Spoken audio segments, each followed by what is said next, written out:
Friday the 13th, part 8, Jason Takes Manhattan. We are promised that Jason is going to take on the Big Apple and just carve its way through its population. At the start of the movie, we get lots of shots of New York, the Statue of Liberty, busy streets, a rat in a gutter, two guys robbing somebody else in an alleyway. It's pretty much just stereotypical of what people who are afraid of New York might think it is actually. And then it cuts back to Camp Crystal Lake with Jason still in his watery grave from part 7, when a little boat is sailing along, pulls an electricity cable, snaps it in two, and did you believe it? It jolts Jason back alive. And it kills the people in the boat, as you would expect, and I quite like the kills in this. There's a nice fake out as well, which is pretty fun, and a reason as to why Jason gets a brand new mask is always something I'll appreciate. And then we jump to the sort of main story. We have this ship, and we have a group of graduating teens who are going to Manhattan for some kind of school thing. I don't really care, to be honest. It's just a bunch of kids there for the pickings. And would you believe it? Jason has sailed down on that boat and got to this city dock and has decided to jump aboard this ship with all these kids to kill. The main character is Rennie, a kind of troubled teen who has a fear of water, a kind of history of it, who keeps having visions as well. I don't know if that's a carryover from part 7 with that little visions almost that don't really fit in with the rest of the movie. The group of the kids aren't particularly nice or memorable. They're kind of bland, just coast along. They're not the best. You've got a teacher who just seems to be like a complete douche every time he's on screen. He's just there to be the typical ass, and well, to be fair, he does it very well. The movie has some comedic moments that don't really land, and it feels very much like they've stripped all the kind of gore and fun kills out of the movie. A lot of things are done off camera or into the camera. There's one moment I particularly liked where there's a girl playing the guitar. She runs from Jason. Jason has a guitar and smashes her in the face, but it cuts to Jason putting the guitar into the camera, and then a little bit of blood in the wall.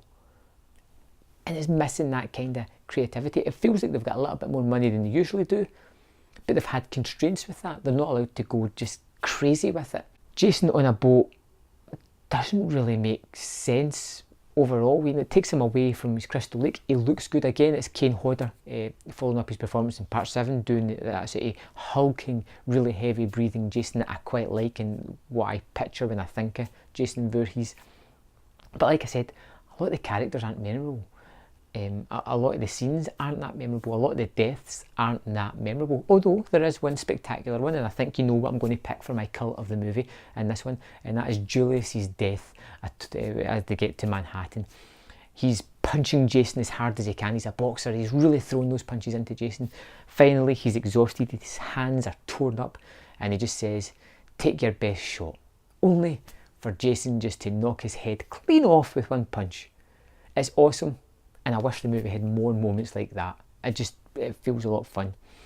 The New York scenes, which we only get for like the last 25 minutes of the movie, aren't really that great. And I really wish we had just kept the movie back at Crystal Lake and tried some other wackier things there. But the New York footage, feels like cheap and not very good at all. And it introduces some like sort of street drug user, robbers, bad people type, just for more cannon fodder for Kid Jason to take out. Then there's a sewer sort of finale chaseway with Jason and his mask off, and it doesn't look great. It's kind of all mangled and fun, but ultimately this movie left me a little cold at the end of it. It wasn't as fun as the last few Jason movies have been. It felt repetitive, it felt uninteresting, and one of the things that I really didn't like about Jason in this movie is he seemed to be sort of sulking about and hiding a lot. There's a kid who comes out of one of the cabins and walks down the hallway, and then Jason sticks his head out and kind of watches him and then goes opposite direction. Where Jason always felt like a driving force, like a shark, always moving forward, always attacking as soon as he could. And this one felt a little bit not like that. It kind of stole some of his power.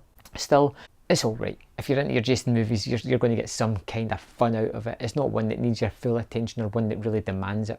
It's just another to the slew of Jason movies, one that doesn't really stand out from the crowd, which is a real shame. But, you know, there's not much I can really say positive about this one. It happened, that's about it. Friday the 13th, part 8, Jason Takes Manhattan, gets 2 out of 5 from me. It was one that I had high hopes for. It's one that I remember watching a lot, but it's one that was underwhelming and left me kind of cold and unfulfilled at the end of it. Still, we'll move on to the next in the series and we'll see what that brings. So my question to you this time is, what did you think of Jason Takes Manhattan? Do you think that taking him away from Crystal Lake was a big mistake? And do you think the movie was kind of lacklustre with its kills and its gore? Let me know in the comment box your thoughts on the movie, and I'll see you next time on Man vs Film.